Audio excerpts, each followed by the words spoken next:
ಸಿದ್ದರಾಮಯ್ಯವರ ವಿರುದ್ಧ ಕೇಂದ್ರ ಸಚಿವ ಗಿರಿರಾಜ್ ಸಿಂಗ್ ಅವರು ಕಿಡಿಕಾರಿದ್ದಾರೆ. ವಿನಾಶಕಾಲೇ ವಿಪರೀತ ಬುದ್ಧಿ ಎಂದ ಕೇಂದ್ರ ಸಚಿವ ಗಿರಿರಾಜ್ ಅವರು.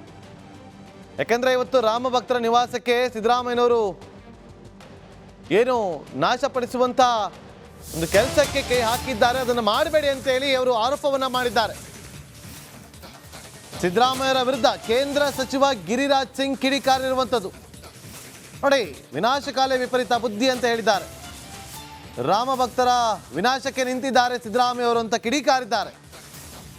ಅವರನ್ನು ನಾಶಪಡಿಸುವ ಕೆಲಸ ಕೈ ಹಾಕಬೇಡಿ ಅಂತ ಹೇಳಿ ಅವರು ಹೇಳಿಕೆಯನ್ನು ಕೊಟ್ಟಿದ್ದಾರೆ. ಕೇಳಿ. विनाशकाले सिद्धारमैया जी विनाशकाले विपरीत बुद्धि, आप हिंदुओं को तबाह करना चाहते हैं, राम भक्तों को। अगर आपने ये गलती की तो आने वाले लोकसभा के चुनाव में हिंदुओं भी एकजुट होकर के 0/0 कर देगा। फिर उसके बाद देखना, राम भक्तों से टकराव मत। ರಾಮ ಮಂದಿರ ಉದ್ಘಾಟನೆ ವಿಚಾರವಾಗಿ ಬಿಜೆಪಿಯವರು ಚುನಾವಣೆಯ ಗಿಮಿಕ್ ಅನ್ನ ಮಾಡಿಕೊಂಡಿದ್ದಾರೆ ಅಂತ ಹೇಳಿ ಕಾಂಗ್ರೆಸ್ ನಾಯಕರು ಈ ಹಿಂದೆ ಕೊಟ್ಟಂತ ಹೇಳಿಕೆಯನ್ನ ಇಡೀ ರಾಜ್ಯವೇ ಗಮನಿಸಿದ್ದನ್ನ ನೋಡಿದ್ದೀವಿ. ಈಗ ಅದೇ ವಿಚಾರ ಕಾಂಗ್ರೆಸ್ಗೆ ಶುರುವಾಗಿದೆ. ಟೆನ್ಷನ್, ರಾಮ ಮಂದಿರ ಭಯ ಶುರುವಾಗಿದೆ. ಹೊಸ ವರ್ಷ ಆಚರಣೆ ಆಗಿ ಇನ್ನು ಒಂದು ದಿನ ಆಗಿಲ್ಲ, ಆಗಲೇ ಫುಲ್ ಆಕ್ಟಿವ್ ಆಗಿದೆ ಕಾಂಗ್ರೆಸ್ನ ಪಾಳೆಯ, ಫುಲ್ ಆಕ್ಟಿವ್ ಆಗಿದೆ. ಯಾಕಂದ್ರೆ ಕರ್ನಾಟಕ ರಾಜ್ಯದಲ್ಲಿ 28 ಲೋಕಸಭಾ ಕ್ಷೇತ್ರಗಳ ಪೈಕಿ ಮಿನಿಮಮ್ ಅಂದ್ರೆ 20 ಲೋಕಸಭಾ ಕ್ಷೇತ್ರಗಳಲ್ಲಿ ಗೆಲ್ಲಬೇಕು ಅಂತೇಳಿ ಕಾಂಗ್ರೆಸ್ ಶತಾಯಗತಾಯ ತಂತ್ರಗಳನ್ನು ಹೆಣಿತಾ ಇದೆ. ಈಗ ಯಾವ ಕ್ಷೇತ್ರದಿಂದ ಯಾವ ಅಭ್ಯರ್ಥಿಗಳನ್ನ ಇಳಿಸಬೇಕು ಅನ್ನೋದ್ರ ಬಗ್ಗೆ ಮೆಗಾ ಸರ್ವೆಗೆ ಮುಂದಾಗಿದೆ. ವೀಕ್ಷಕರು ಕೊಟ್ಟಂತ ಸಂಭಾವ್ಯ ಪಟ್ಟಿ 28 ಕ್ಷೇತ್ರಗಳಿಗೆ ಕಡಿಮೆ ಅಂದ್ರೆ 74ರಿಂದ 80 ಜನರ ಅಭ್ಯರ್ಥಿಗಳ ಹೆಸರನ್ನ ವೀಕ್ಷಕರು ಕೊಟ್ಟಿದ್ದಾರೆ.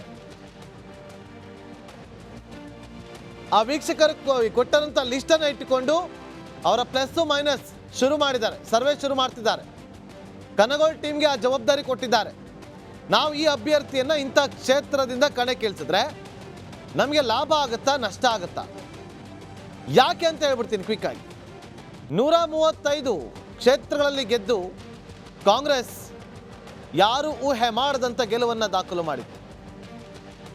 ಒಂದು ವೇಳೆ ಲೋಕಸಭಾ ಚುನಾವಣೆಯಲ್ಲಿ ಈ ವೈಪ್ ವರ್ಕೌಟ್ ಆಗಲಿಲ್ಲ ಅಂತಂದ್ರೆ ಬಿಜೆಪಿಯವರಿಗೆ ಮತ್ತೊಂದು ಅಸ್ತ್ರ ಸಿಕ್ಕಂತಾಗುತ್ತೆ, ಇದರಲ್ಲಿ ಯಾವುದೇ ಅನುಮಾನ ಇಲ್ಲ. ಸೊ ಈಗ ಸರ್ವೆ ಮಾಡೋದಕ್ಕೆ ಮುಂದಾಗಿದೆ. ಗ್ಯಾರಂಟಿಗಳು ವರ್ಕೌಟ್ ಆಗುತ್ತಾ ಅಥವಾ ರಾಮ ಮಂದಿರ ವರ್ಕೌಟ್ ಆಗುತ್ತಾ ಅನ್ನೋದು ಈಗ ಪ್ರಶ್ನೆಯಾಗಿ ಉಳಿದುಕೊಂಡಿದೆ. ಅದೆಲ್ಲದಕ್ಕೂ ಉತ್ತರ ಸಿಗೋದು ಚುನಾವಣೆ ಘೋಷಣೆ ಆಗಿ ಚುನಾವಣಾ ಫಲಿತಾಂಶ ಹೊರಬಿದ್ದ ಬಳಿಕ. 28 ಲೋಕಸಭಾ ಕ್ಷೇತ್ರದಲ್ಲಿ ಯಾರು ಗೆಲ್ತಾರೆ, ಅವ್ರು ಹೇಗೆ ವರ್ಕೌಟ್ ಮಾಡಿದ್ರು, ಅವರ ವರ್ಕೌಟ್ ಪ್ಲಸ್ ಆರ್ ಮೈನಸ್ ಏನು ವರ್ಕೌಟ್ನಲ್ಲಿ, ಇದೆಲ್ಲವೂ ಕೂಡ ಗೊತ್ತಾಗುತ್ತೆ. ಬಸವರಾಜ್ ನಮ್ಮ ಪೊಲಿಟಿಕಲ್ ರಿಪೋರ್ಟರ್ ಲೈವ್ನಲ್ಲಿ ಜಾಯ್ನ್ ಆಗಿದ್ದಾರೆ. ಬಸವರಾಜ್, ಈಗ ಈ ಸರ್ವೆ ಶುರು ಮಾಡಿದೆ, ಯಾವ ರೀತಿಯಾಗಿ ಈ ಸರ್ವೆ ನಡೆಯುತ್ತೆ? ಖಂಡಿತ ನಾಗೇಂದ್ರ ಬಾಬು, ವಿಧಾನಸಭಾ ಚುನಾವಣೆಯಿಂದನೂ ಕೂಡ ಕಾಂಗ್ರೆಸ್ ಸಾಕಷ್ಟು ಸರ್ವೆಗಳ ಮೇಲೆ ನಂಬಿಕೆಯನ್ನು ಇಟ್ಕೊಂಡು ಬರ್ತಾ ಇದೆ. ಯಾಕಂದರೆ ಸುನಿಲ್ ಕನಗೋಳ್ ಟೀಮ್ ಕೊಟ್ಟಂಥ ಸರ್ವೆ ಪ್ರಕಾರವೇ ಹಿಂದೆ ಅಭ್ಯರ್ಥಿಗಳನ್ನು ಆಯ್ಕೆ ಮಾಡಿತ್ತು. ಆ ನಿಟ್ಟಿನಲ್ಲಿ ಈ ಬಾರಿ ಕೂಡ ಲೋಕಸಭಾ ಚುನಾವಣೆಗೆ ಅಭ್ಯರ್ಥಿಗಳ ಆಯ್ಕೆ ಪ್ರಕ್ರಿಯೆಗೆ ಸಂಭಾವ್ಯ ಹೆಸರುಗಳನ್ನು ಕೊಡಲಾಗಿದೆ. ಈ ವಿಚಾರವಾಗಿ ಒಂದಷ್ಟು ಅಭ್ಯರ್ಥಿಗಳ ಪಲ್ಸನ್ನು ಚೆಕ್ ಮಾಡಲಾಗ್ತಾ ಇದೆ. ಅದರ ಜೊತೆಗೆ ಬಹಳ ಇಂಪಾರ್ಟೆಂಟ್ ಅಂದರೆ ಈ ಬಾರಿ ಗ್ಯಾರಂಟಿ ಯೋಜನೆಗಳ ಜೊತೆಗೆ ಎಷ್ಟರ ಮಟ್ಟಿಗೆ ಜನರಿಗೆ ಮುಟ್ಟಿದಾವೆ ಅನ್ನುವಂಥ ಗ್ಯಾರಂಟಿ ಯೋಜನೆಗಳ ಸರ್ವೆ ಮೂಲಕ ಚೆಕ್ ಮಾಡೋದ್ರ ಜೊತೆಗೆ ರಾಮ ಮಂದಿರದ ಎಫೆಕ್ಟ್ ಕಾಂಗ್ರೆಸ್ಗೆ ಎಷ್ಟರ ಮಟ್ಟಿಗೆ ಹೊಡೆತವನ್ನು ಕೊಡುತ್ತೆ ಮತ್ತು ರಾಮ ಮಂದಿರದ ವಿಚಾರವಾಗಿ ಜನರಲ್ಲಿ ಯಾವ ರೀತಿಯಾದಂಥ ಭಾವನೆ ಇದೆ, ಆ ಒಂದು ಭಾವನೆಯಿಂದ ಕಾಂಗ್ರೆಸ್ಗೆ ಯಾವುದಾದ್ರೂ ನಷ್ಟ ಆಗುತ್ತಾ ಅಥವಾ ಬಿಜೆಪಿ ಪರವಾಗಿ ಅದು ವಾಲ್ಕೊಂಡ್ಬಿಡುತ್ತಾ ಅನ್ನುವಂಥ ಒಂದಷ್ಟು ಅಂಶಗಳನ್ನು ತಿಳಿದುಕೊಳ್ಳೋಕ್ಕೋಸ್ಕರ ಸರ್ವೆಯಲ್ಲಿ ಕೂಡ ಈ ಫ್ಯಾಕ್ಟ್ ಅನ್ನು ಕೂಡ ಚೆಕ್ ಮಾಡಲಾಗ್ತಾ ಇದೆ. ಈ ಮೂಲಕ ಎಲ್ಲೋ ಒಂದು ಕಡೆ ರಾಮ ಮಂದಿರ ನಿರ್ಮಾಣ ವಿಚಾರವಾಗಿ ಕಾಂಗ್ರೆಸ್ಗೆ ಭಯ ಬಂದಂತೆ ಕಾಣಿಸ್ತಾ ಇದೆ. ಯಾಕಂದ್ರೆ ರಾಮ ಮಂದಿರದ ವಿಚಾರವಾಗಿ ಕಾಂಗ್ರೆಸ್ ನಾಯಕರಲ್ಲಿ ಒಂದಷ್ಟು ವ್ಯತಿರಿಕ್ತವಾದಂಥ ಹೇಳಿಕೆಗಳಿದಾವೆ. ಒಂದಷ್ಟು ಜನ ರಾಮ ಮಂದಿರ ಪರವಾಗಿ ನಾವು ಇದ್ದೇವೆ ಅಂತ ಹೇಳ್ತಾರೆ, ಇನ್ನೊಂದಿಷ್ಟು ಜನ ರಾಮ ಮಂದಿರವನ್ನು ಯಾಕೆ ಕಟ್ಟಬೇಕಾಗಿತ್ತು, ಅದೊಂದು ಬಿಜೆಪಿಯ ಮಂದಿರ ಅನ್ನುವಂಥ ಒಂದಷ್ಟು ಹೇಳಿಕೆಗಳನ್ನು ಕೊಡ್ತಾರೆ. ಸೊ ಹಾಗಾಗಿ ಒಂದೇ ಒಂದು ಅವರ ಸ್ಟ್ಯಾಂಡ್ ಇಲ್ಲ. ಹಾಗಾಗಿ ಆ ಒಂದು ಈ ರಾಮ ಮಂದಿರದ ವಿಚಾರವಾಗಿ ವ್ಯತಿರಿಕ್ತ ಹೇಳಿಕೆಗಳಿದಾವಲ್ಲ, ಮತ್ತು ಜೊತೆಗೆ ಬಿಜೆಪಿ ಕೂಡ ಈ ಒಂದು ರಾಮ ಮಂದಿರ ವಿಚಾರವಾಗಿ ಸಾಕಷ್ಟು ಭಾವನಾತ್ಮಕವಾಗಿ ಮತ್ತು ಮುಂದಿನ ದಿನಗಳಲ್ಲೂ ಕೂಡ ಇದನ್ನ ಚುನಾವಣೆಗೆ ಲಾಭವಾಗಿ ಬಳಸ್ಕೊಳ್ಳುತ್ತೆ ಅನ್ನುವಂಥ ಆರೋಪವನ್ನು ಕಾಂಗ್ರೆಸ್ ಈಗಾಗಲೇ ಮಾಡ್ತಾ ಇದೆ. ಹಾಗಾಗಿ ಆ ರಾಜ್ಯದಲ್ಲಿ ಈಗಾಗಲೇ ಗ್ಯಾರಂಟಿಗಳನ್ನು ಕೊಟ್ಟಿದೆ, ಇಷ್ಟೊಂದು ಅಭಿವೃದ್ಧಿ ಕಾರ್ಯಗಳನ್ನು ನಾವು ಮಾಡಿದ್ರು ಕೂಡ ಜನರು ನಮ್ಮನ್ನು ಕೈ ಹಿಡಿತಾರೆ ಅನ್ನುವಂಥ ವಿಶ್ವಾಸ ಕಾಂಗ್ರೆಸ್ಗೆ ಇದ್ದಂತೆ ಇಲ್ಲ.